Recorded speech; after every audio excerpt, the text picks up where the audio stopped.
My name is Andy Cahan, Director of Author Events, and I'm pleased to welcome all of you here this evening. It's a good crowd. One of the weird reasons I have this job is because of my powers of clairvoyance. Yes, I knew that Viet Thanh Nguyen was going to receive the Pulitzer for fiction yesterday, which is why I booked him for tonight last July. It's such a mic drop moment that I don't need to say much else. You'll find more details in your program. However, I want to point you toward his website, vietthanhnguyen.info, where he offers an eloquent description of what it means to receive the Pulitzer, and where he explains that he is utterly aware that he stands on the shoulders of all of those who came before him. It is a humbling piece to read.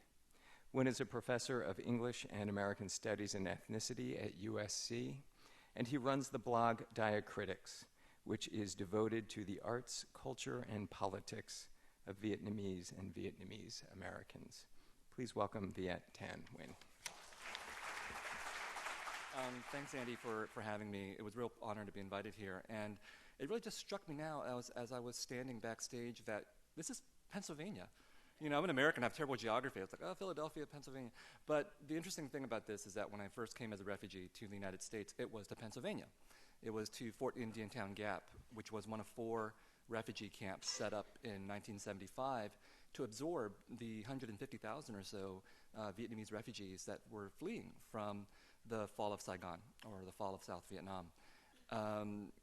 And I begin that with this story because I think it's important to claim that I'm a refugee and not an immigrant. So in so many ways, when I've been discussed, and my story has been discussed, my books have been discussed, is to frame it as an immigrant success story or a story about the immigrant experience and so on. And it certainly is that, both my story and my parents' story, but first and foremost, a refugee experience. And refugees are fundamentally different than immigrants, which is why today I think we're seeing so much fear of refugees all over the world. And of course, as a refugee, I don't think we should be afraid of refugees. I think I turned out okay. So did many other refugees I turned out. Some of them didn't turn out so well, but that's humanity. There's many citizens who didn't turn out so well either.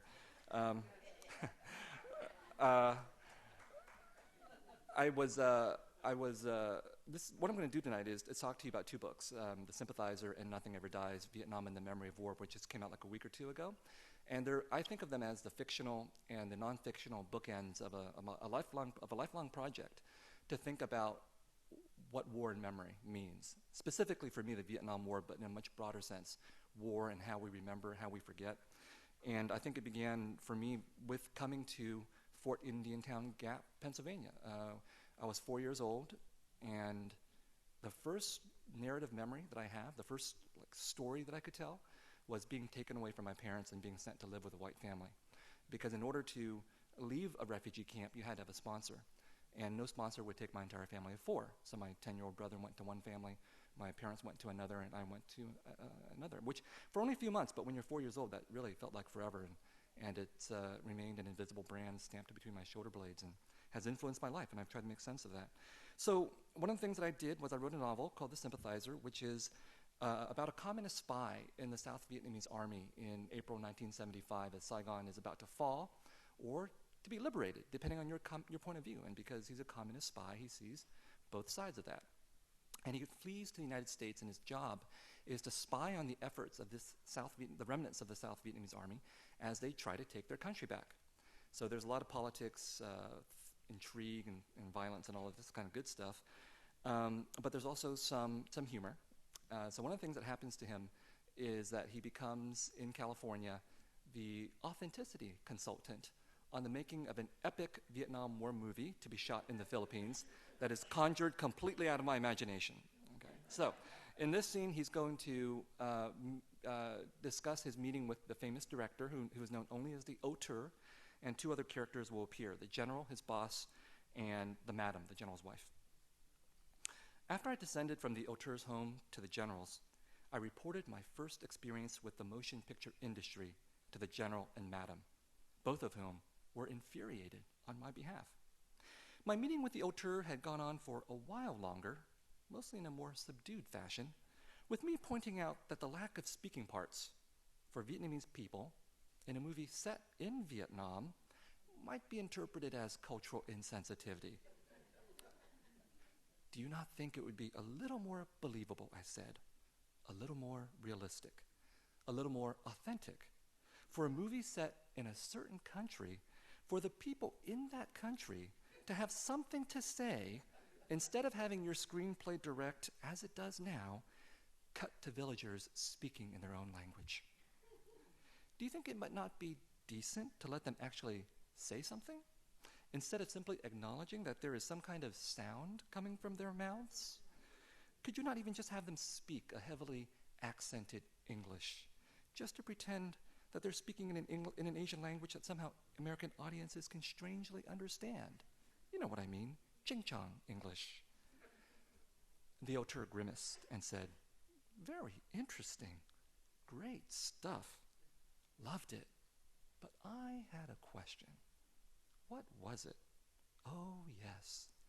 How many movies have you made?" None. Isn't that right? None? Zero? Zilch? Nada? Nothing? And however you say it in your language? So thank you for telling me how to do my job. Now get the hell out of my house and come back after you've made a movie or two. Maybe then I'll listen to one or two of your cheap ideas. "Why was he so rude?" Madam said. "Didn't he ask you to give him some comments?" He was looking for a yes man. He thought I'd give him a rubber stamp of approval. He thought you were going to fawn over him. When I didn't do it, he was hurt. He's an artist. He's got thin skin. "So much for your career in Hollywood," the general said.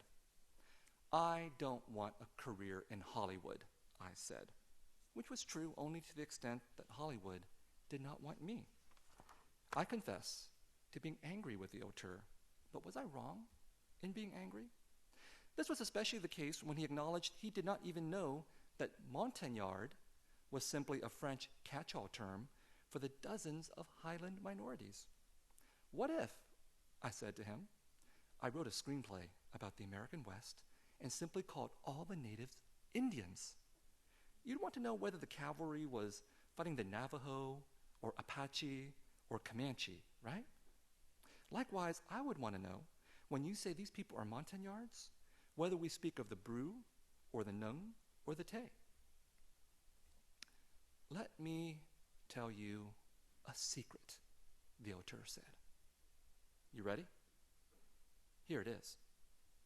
No one gives a shit."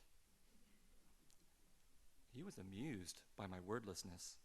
To see me without words is like seeing one of those Egyptian felines without hair, a rare and not necessarily desirable occasion.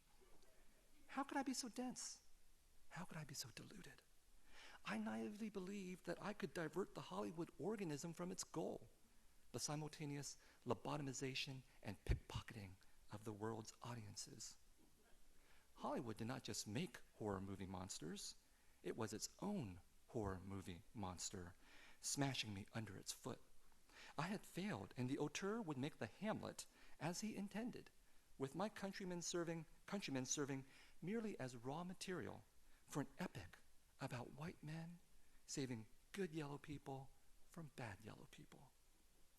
I pitied the French for their naivete in believing they had to visit a country in order to exploit it.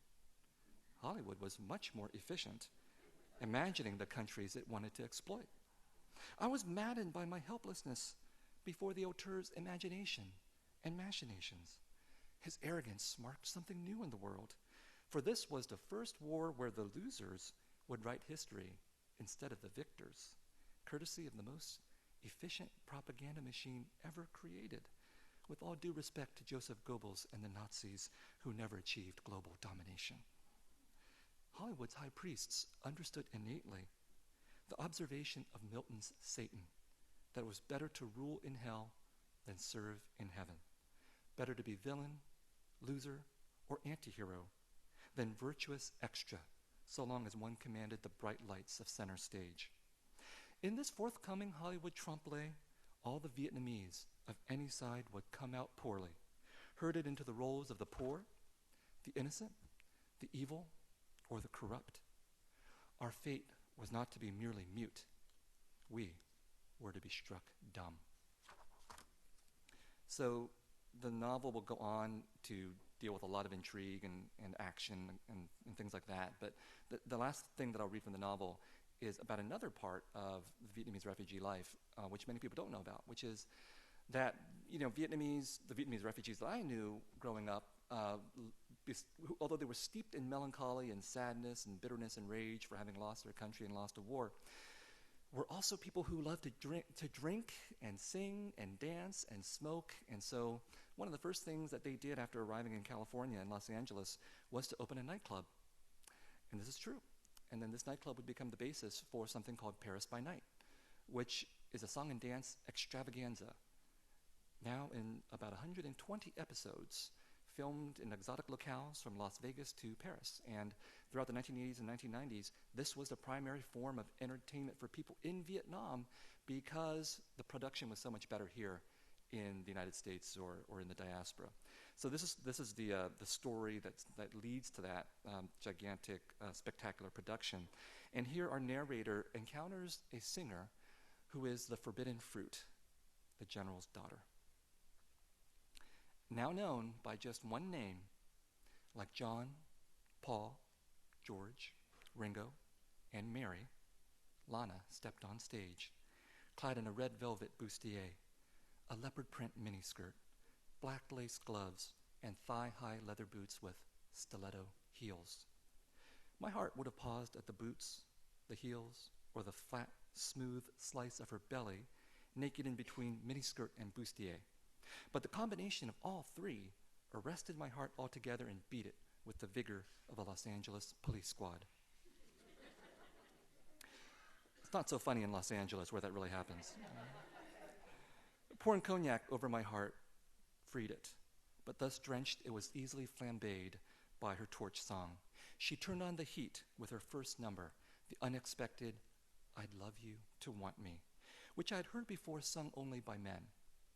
"I'd love you to want me" was the theme song of the bachelors and unhappily married males of my generation, whether in the English original or the equally superb French and Vietnamese renditions. What the song expressed so perfectly, from lyric to melody, was unrequited love. And we men of the South love nothing more than unrequited love. Cracked hearts are our primary weakness after cigarettes, coffee, and cognac. Listening to Lana sing, all I wanted was to immolate myself in a night with her to remember forever and ever. Every man in the room shared my emotion as we watched her do no more than sway at the microphone, her voice enough to move the audience, or rather, to still us. Nobody talked and nobody stirred, except to raise a cigarette or a glass. And utter concentration not broken for her next, slightly more upbeat number, "Bang Bang, My Baby Shot Me Down." Lana's version of "Bang Bang" layered English with French and Vietnamese. The last line of the French version echoed Pham Duy's Vietnamese version, "We will never forget."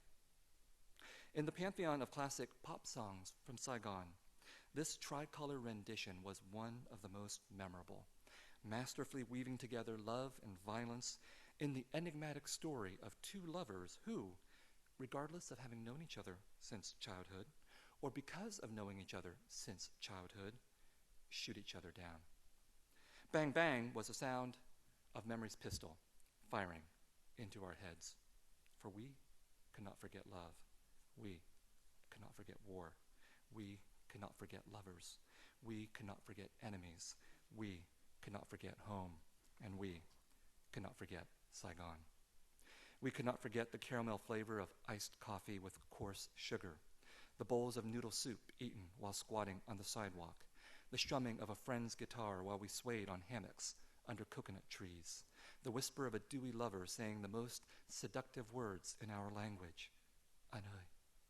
The working men who slept in their cyclos on the streets, kept warm only by the memories of their families, the refugees who slept on every sidewalk of every city, the sweetness and firmness of a mango plucked fresh from its tree, the girls who refused to talk to us and who we only pine for more, the men who had died or disappeared, the streets and homes blown away by bombshells, the streams where we swam naked and laughing, the secret grove where we spied on the nymphs who bathed and splashed with the innocence of the birds, the shadows cast by candlelight on the walls of wattled huts, the barking of a hungry dog in an abandoned village, the appetizing reek of the fresh durian one wept to eat, the sight and sound of orphans howling by the dead bodies of their mothers and fathers, the stickiness of one's shirt by afternoon, the stickiness of one's lover by the end of lovemaking, and the stickiness of our situations.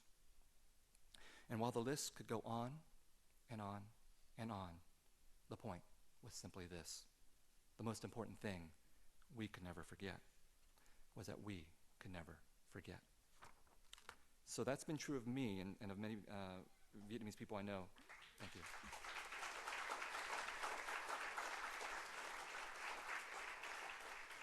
That has also never happened to me before, so thank you very much.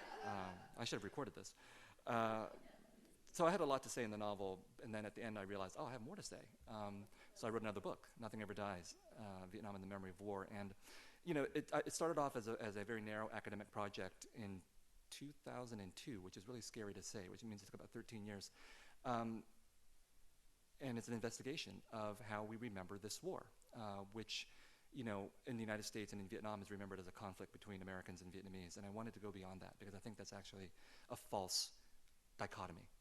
Leads us in the wrong direction if we think of the war in that way. So the war also investigates how Cambodia has remembered this, Laos has remembered this, South Korea, and Southeast Asian diasporas in the United States. And it ended up becoming a nonfiction cultural history in which I invested everything that I had learned as a novelist, everything about narrative, about rhythm, about emotion, about theme, into the writing of the book and into the prose itself. So I'm not going to dwell on it much longer. I'm just going to read you a paragraph from the prologue of the book, and I'll give you a sense of how it's written and a little insight into the Sympathizer. I was born in Vietnam, but made in America. I count myself among those Vietnamese dismayed by America's deeds, but tempted to believe in its words. I also count myself among those Americans who often do not know what to make of Vietnam and want to know what to make of it. Americans, as well as many people the world over, tend to mistake Vietnam with the war named in its honor, or dishonor, as the case may be. This confusion has no doubt led to some of my own uncertainty about what it means to be a man with two countries, as well as the inheritor of two revolutions. Today, the Vietnamese and American revolutions manufacture memories only to absolve the hardening of their arteries. For those of us who consider ourselves to be inheritors of one or both of these revolutions, or who have been influenced by them in some way, we have to know how we make memories and how we forget them, so that we can beat their hearts back to life. That is the project, or at least the hope, of this book. Thank you very much.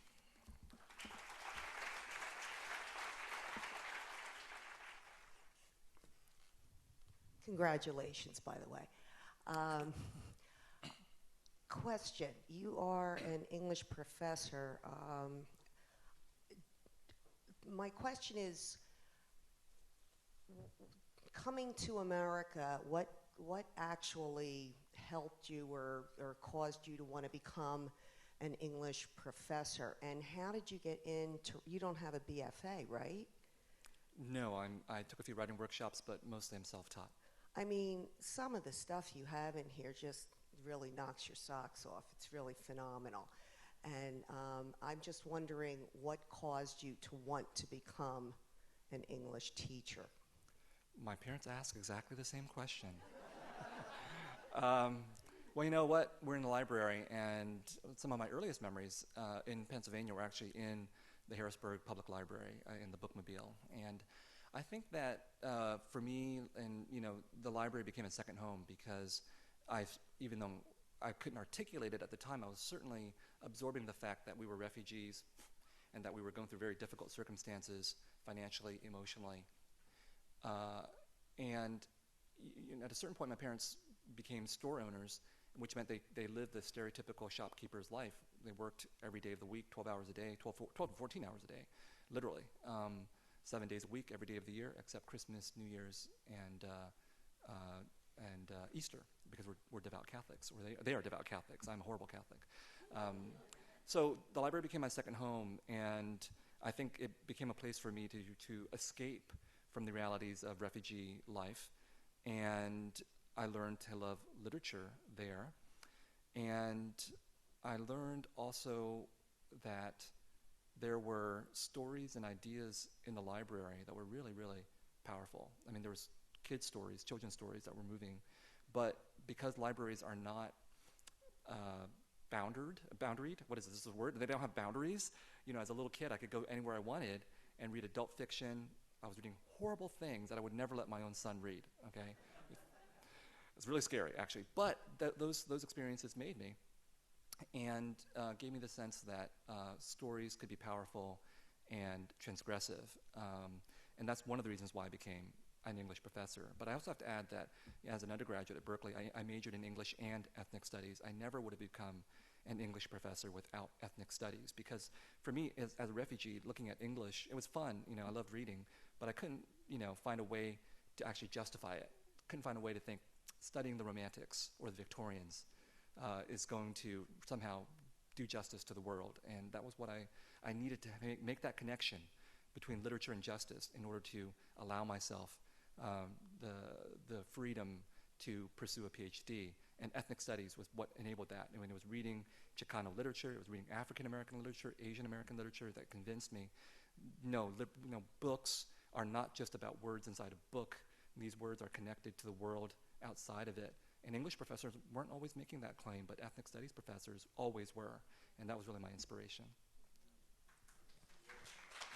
Thank you very much for this, and obviously for taking the time. But I had a question specifically. It's just really interesting to see this, and then coming out with the nonfiction as well. And I've read a little bit about you talking about your short story process and W.G. Sebald and like the kind of fact and fiction blurring. And so I'm really curious to hear about your process from short story to this to the nonfiction, and to also maybe where you see it going, even just from the seed of was this a short story that started, and then how they're sort of influencing and blending together now, especially seeing them sort of converge in the way they are.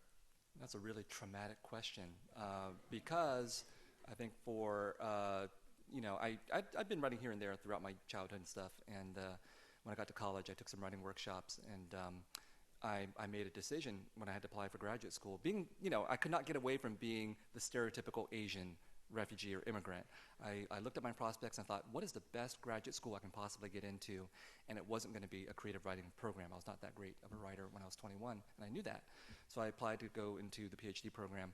And I had to compartmentalize my life. I had to be trained to be a scholar on the one side, that was on the forefront, and then also keep my passions alive as a fiction writer on the sidelines. And I swore to myself, though, that when I got tenure, I would devote myself to writing fiction at least equally, and that's what happened. So I had these starry-eyed ambitions that, I'll get tenure, and then it would just be easy street. I'm just going to knock off these short stories like this, and then I'm going to be the next hot young thing. And I spent 10 to 15 years in misery writing short stories. And you ask about craft and technique, I had no idea what I was doing. And to this day, writing short stories terrifies me. I thought I'd get sucked back into that quagmire of an aesthetic form I have no understanding of. I can appreciate it. I enjoy reading short stories, but I cannot for the life of me make sense of why one technique is better than another technique for me when it comes to writing a short story. So when my agent told me he read the short story collection, he liked it, but he said, you know what, if you want to be published in New York City, you got to write a novel. I said, fine, I'll do that. And lo and behold, it was like I'd been beating my head against the wall for 10 or 15 years, and when I got to the novel, it was like I broke through. And suddenly, I had all this freedom. I had the form that I wanted and needed. Maybe I wouldn't have been able to exploit that form without the suffering that I had gone through learning how to write short stories. But regardless, it was enormously liberating, and I wrote the novel in 2 years. The novel is 2 or 3 times as long as the short story collection, and it's written in about a seventh of the amount of time. And what happened with that was, when connecting to the nonfiction, if any of you have read academic criticism, the stereotypes about it are oftentimes true, that it's hard to read and all of that. And I spent a decade acquiring that academic language that I needed to, be a professor, and I spent at least a decade forgetting that language through the act of writing fiction. But the interesting thing about writing the novel was that it finally also liberated me from academic writing in the conventional sense. I'd never lost my faith in scholarship. I believe that scholarship is crucial, and that if done right, it can reach a general audience, right? And so I took everything I learned from writing that novel and said, okay, I'm going to write a nonfiction book that is a story from beginning to end, that has feelings that will hopefully carry the reader from beginning to end. I know for me, what I wanted to do when I wrote the nonfiction, after the incredible experience of writing a novel, it was really 2 years of mostly a wonderful experience, which is very rare. After that, I didn't want to subject myself to writing the horrible writing experience anymore. So I thought, I'm going to write this nonfiction book, and I want to be moved by it. And by moved, I don't mean feeling boredom and stress. I mean moved as in feeling something actually like passion. And that was what happened. I mean, I wrote the nonfiction book in about a year. So I think that, my ambition, I haven't realized it, but my ambition is to write fiction that's like criticism, and criticism that's like fiction. At some point in the future, I hope to finally get there. But when you read the novel, there's obviously a lot of critique going on in there. Don't worry, there's something to offend everybody here. So if you feel personally offended by my political critiques, like comparing Hollywood to Joseph Goebbels and the Nazis and say, that's unjustified, well, I'm sure you'll feel happy about the critiques that are leveled at the Communist Party. So in other words, we have to learn how to accept the critiques that are directed at us as well as the critiques we would love to level at other people. And then the criticism, again, has fictional elements in it as well in terms of storytelling. Hi. So my question has to do more about identity. In The Sympathizer, I think the character has a lot of fluidity with his identity, and I was wondering, is that something you personally have experience with growing up as a refugee, as an Asian American? Like, how does that, have you always thought about this, or is this something that really came to fruition later on in your life? Well, the first thing is that The Sympathizer is about a narrator who is a liar, a spy, an alcoholic, a womanizer, a traitor, a murderer. Thankfully, it's not autobiographical, but the part that's autobiographical is the one that your question touches on, which is that, as a sympathizer, as a spy who's constantly living a fake life, he's always experiencing his duality, right? That was pretty much me too, except in the novel, my life is really boring, so in the novel, I just take it to an extreme and render it through the life of a spy. But I think I've talked to many people who are minorities in one way or another. I'm not just talking about racial minorities, but anybody who feels different in some really substantive way. And oftentimes, we feel like we're spies. We feel like we have to don masks, that we live dual existences depending on the circumstances, our home, whatever that is. And even at home, I don't feel at home. Even at home, with my parents, I don't think they know who I am because I've been often doing all kinds of weird American things for decades and decades, and I'm no longer the person that I was. And in the outside world, in contexts where I'm the only, and this has happened to me often, the only Asian American or the only non-white person in a room, of course I feel like I'm eavesdropping and that I'm spying and that I'm, I'm taking mental notes on everything everybody says. I'm smiling, but I'm taking mental notes. It's all going to go into the novel or a short story or an essay or something, right? And that's both irritating, but also really useful for a writer to try to be able to make sense of that duality of the crisis of identity, and not simply to suffer for it, but to turn it around. In my case, I turned it into a novel and into stories and into criticism. But I think for all of those who experience what it means to be having a split self or to be a minority or to be other, there's other ways, of course, that we have to figure out how to take these emotional difficulties, transmute them into something useful in our own lives. I have a question about the narrator's friends. He had two blood brothers. One was named Man, which could also be an American name, and the other had a name that could have been interpreted as a French name. And I was wondering if there was any significance about that. Well, one of the things that I did in the novel was I wanted to make the novel feel as seamless as possible, as universal as possible. And one of the ways that I did that was to strip away names. Because I knew that if I were to put real Vietnamese names in this book with all the diacriticals, these would scratch the eye of the non-Vietnamese reader. They would interrupt the surface of the prose. That's a very tactical decision, and people can disagree with it. There's obviously an argument to be made for scratching the eye and making people stop. But in my case, I didn't want to do that. There was other ways this book was going to make people stop, and I didn't want to do it through the word itself on the page. So I was very deliberate in stripping away names, and then in the very few occasions where there are names, I thought about, well, what kind of a name would still be Vietnamese, but would also be smooth on the eye for a non-Vietnamese person. And so that's why there are no diacriticals, but also I chose names that could have these multilingual connotations. In Vietnamese, man's name is Mutton, and in Vietnamese, Bon's name is Bon, which means four. And in Vietnamese, it's not uncommon to be given a number as a name, because Vietnamese families of a generation ago had 10 or 12 kids. That was common. You feel for the parents and trying to remember all the names of all these kids. So they put them in sequence. But of course, they have these other connotations that you talked about, man and bon, or bon in French, and that has all kinds of literary connotations as well. So all of that was happening there too. Yeah, just so first of all, I wanted to say thank you for the talk. I found it quite relevant to what I've been studying right now in a variety of things. And also, I just wanted to point out that the first part about the movie you quoted was actually really funny, because that's just like Apocalypse Now with the lack of language, and also the village people having spears for some odd reason, but there's some parallels out there.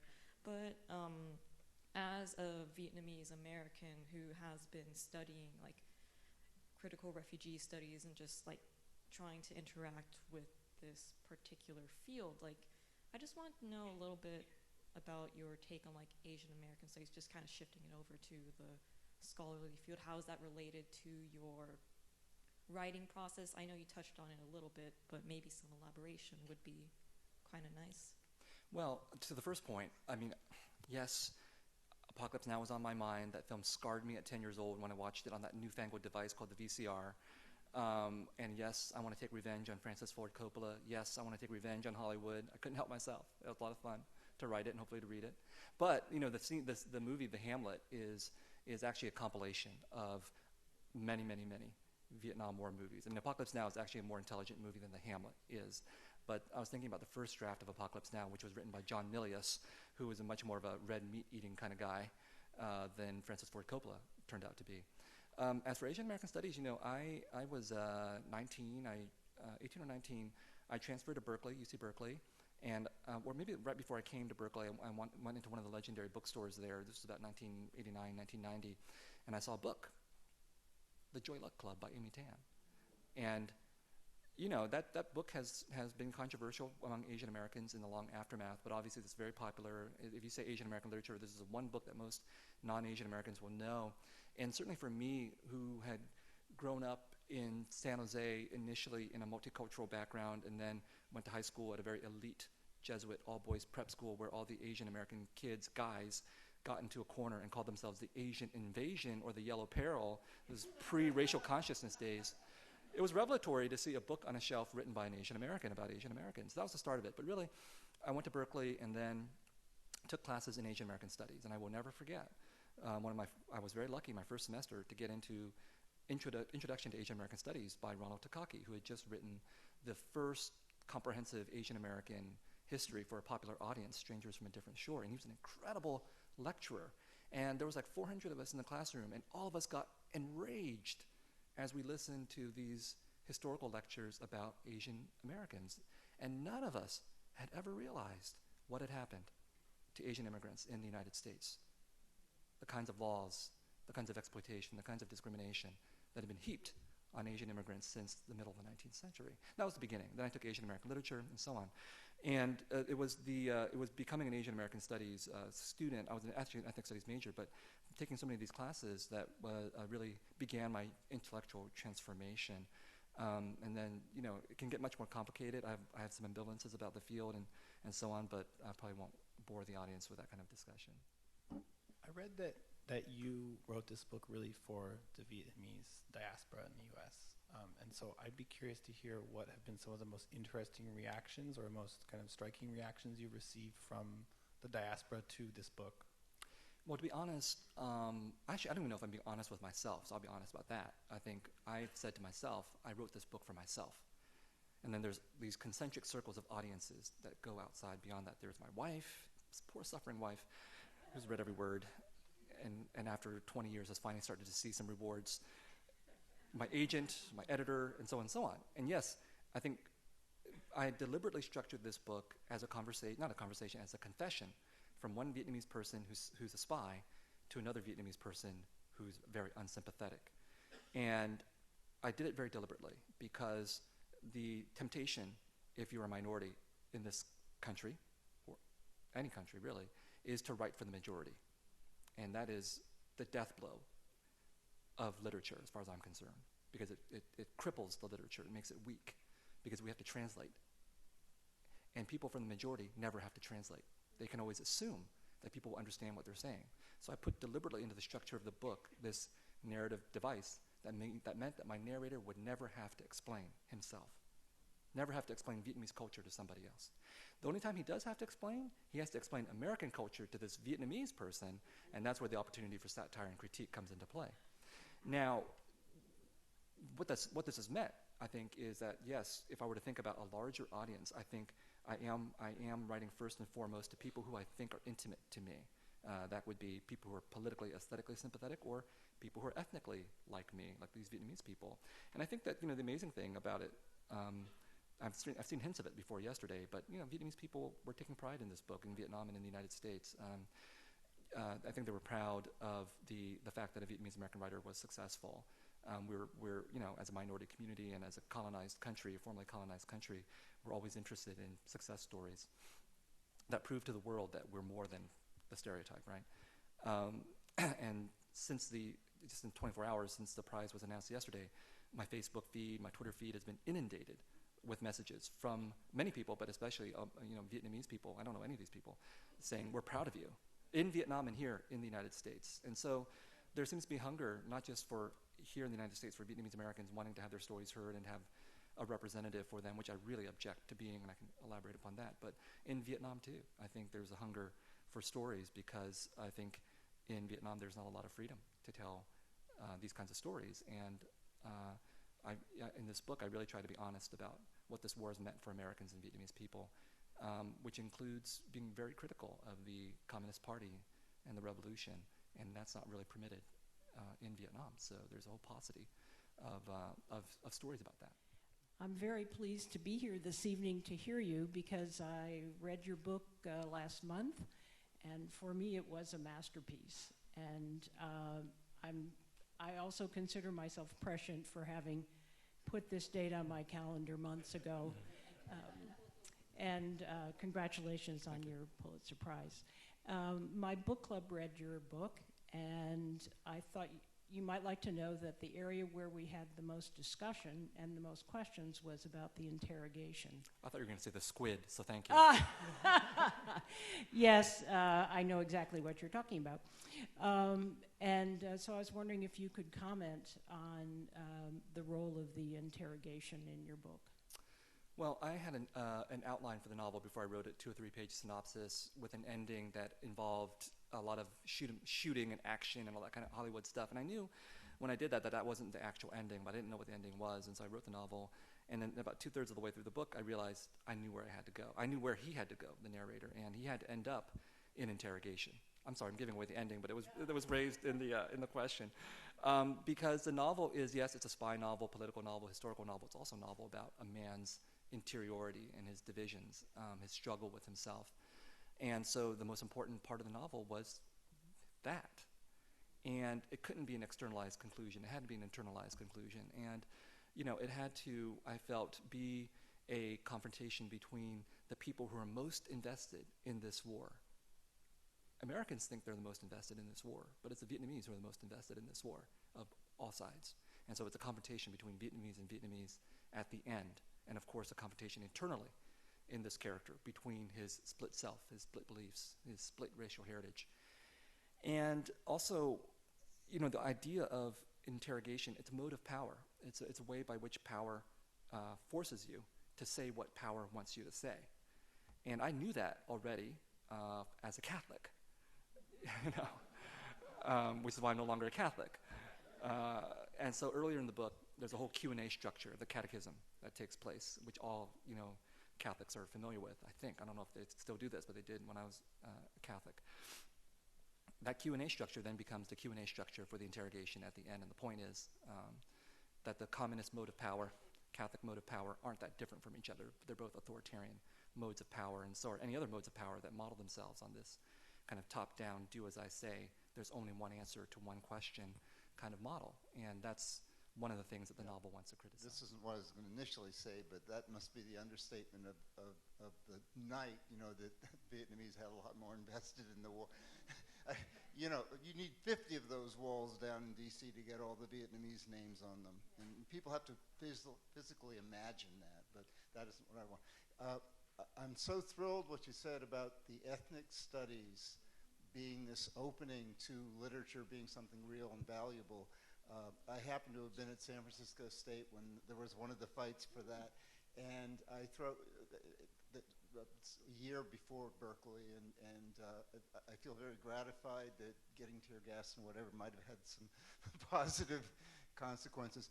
You know Karen Yamashita and her international hotel? Yeah. And I just think that's absolutely wonderful in terms of what that era felt like, and the people who laid the groundwork for having a place for you to bloom in this way. And I'm really looking forward to reading both of your books. Thank you. Actually, when I was at Berkeley in 1990 to 92 as an undergraduate, I transferred in. We knew all about the San Francisco Third World Strike and the Berkeley Third World Strike. And our teachers were from that generation, and they kept promising us, the 60s are going to come back again, 60s are going to come back again. Never happened. But we tried, and I really believed in the cause. I believe in the cause. And I became co-chair of the Asian American Political Alliance at the Berkeley campus, which was named explicitly after your organization, and which had coined the term Asian American in 1968 or so. So yeah, that legacy was very much on our minds, very much in my mind as I wrote this book, because obviously one of the outcomes of that moment of struggle in conjunction with the Vietnam War, right? The anti-war movement, Asian American movement, Black Power movement, all these movements of liberation and radical power, they were all tied together at that time. And one of the outcomes of that was the rise of so-called multiculturalism, the rise of recognition for authors of color of all kinds, and Asian American literature. And so I definitely see this book as fitting in this tradition that Karen T. Yamashita is a part of Asian American literature, also of third world literature, of protest literature, of the literature of decolonization, the literature of ethnic Americans, all these different categories that you can put on this book. I'm very proud to be a part of all those lineages. I can't resist asking you about Ralph Ellison in regard to all of this, because the beginning of the novel especially seems like such an incredible homage to Invisible Man. So I'm wondering if you can talk about Ellison and your relationship to African American literature, Du Bois' double consciousness. It all seems like such a, just so there and so much a part of what you're doing. Well, absolutely. I think African American literature has been really crucial to my life, to my development as a writer and as a thinker. And actually, Nothing Ever Dies, the title of that book, is taken from Beloved, and for very deliberate reasons. That what the idea that slavery is a rememory, which is what Morrison coins and deals with in Beloved, is true for many traumatic events, including wars. I wanted to, gesture at that, but also the entire prologue is built around Martin Luther King Jr.'s speech Beyond Vietnam, which is a speech every American should read instead of only hearing I Have a Dream. But it's too difficult of a speech for most Americans to confront. And part of the reason why is because Martin Luther King Jr. draws on this very deep, radical, but African American tradition of connecting the domestic to the global, and of connecting the protests about inequality within the United States to what's happening outside. And then Du Bois was certainly in that tradition too. So this idea of using double consciousness from Du Bois as something that comments not only on an Asian American identity for someone who's domestically in the United States, but as someone who's also colonized, someone who is half French, half Vietnamese, which my narrator is, and someone who's divided between countries was really important to me, so expanding upon that. And then, of course, Invisible Man, I read that book in African American literature class at Berkeley, taught by Barbara Christian, who was one of the pioneers of Black feminist criticism, and blew my mind. I wrote a long paper on Invisible Man. I read that book very, very closely as a student, and was always amazed at the power of that book. I mean, it was immensely pleasurable not simply a book that was good for a critic to read, but immensely pleasurable. And then as I came to write my novel, though, I dwelled on thinking about Invisible Man on and off for 20 years, and there was one part about it that I didn't like so much, and that's the ending of the book. So in Invisible Man, the Invisible Man becomes radicalized, becomes affiliated with something that looks like the Communist Party called the Brotherhood, and then he's disillusioned, and then he turns at the end, he crawls into his hole, and then he's about to crawl out of his hole at the end, and he says, it's really an individual kind of hope at the end. The collective revolution has failed. Let me turn back to the possibility of the individual. And that's what I did not want to do with my novel, because I knew that if I were to write a novel about communist revolution and its fallout and disillusionment and the failure of revolution, the expected move for me in American literature, in America as a whole, would be to end the novel with renunciation. Revolution is terrible. America is wonderful. Let me buy a McDonald's Big Mac, and I'm going to be happy forever. I don't think that's too much of an exaggeration. And I was not going to do that. So it's very important that at the end, although he has tremendous problems with the Vietnamese Communist Revolution, he does not give up on revolution. He does not turn back to being an individual. And as a matter of fact, the narrative at the end of the book turns away from I say this, I say that, to we for the last few pages. And that's very deliberate, because it's formally going to invoke a collective spirit that Ellison renounces by the end of Invisible Man. And I think one of the reasons why Invisible Man was popular during the 1950s is that it spoke very well, both to the rise of civil rights and to Cold War feeling in the United States. Hello, my name is Phương An. I am hey, I'm here. Yay. I'm a sophomore in journalism major at Temple University. Unlike most of the people here, I am from Vietnam. I am an international student. Yesterday, when the news broke, I was commissioned by my people to come here to speak to you. By your people? I'm kidding. You're fine. You're fine. I saw you videotaping me earlier, actually. Yeah. I need to show people, Yeah. but we are okay. I'm on the behalf of my Vietnamese people. We are really proud of you because of the title of the book, actually. Not because we have read the books, but we know that you're Vietnamese and you write this book and it won the Pulitzer Prize and it's deliver a different viewpoint. But my point is, since I came to the United States to study, I met a lot of Vietnamese American, and somehow the conflict still growing within their families and their belief of what Vietnam looks like. So in Vietnam, we understand the atrocity that we did to the South Vietnamese after the war, and how both peoples and political camps became such a nightmare for so many people. And so we decided to, somehow to forgive the South Vietnamese that flee the country. But for the Vietnamese Americans in America nowadays, they still have this anger and the bitterness that they cannot get rid of. And as 30th of April approach, they will change their Facebook avatar into black because they want to commemorate that event as something that ties to their heritage, which is just a small part because we have a longer history than that. So what do you think about that as a Vietnamese American? Do you hate us? Oh God, no. I don't like Vietnamese weather. I'll be honest about that. It's very humid, very hot. I don't like the sweat. But I've seen this before. I've seen it on my own campus. And basically the situation is this. The war was not simply a revolutionary war to unify and liberate the country. The war was also a civil war, divisive war. And you look at the American Civil War, we're not done with that yet. We're not, right? I mean, all these questions about race and politics and so on, Donald Trump, Black Lives Matter, these are direct ripples from the Civil War, if you have any historical consciousness at all.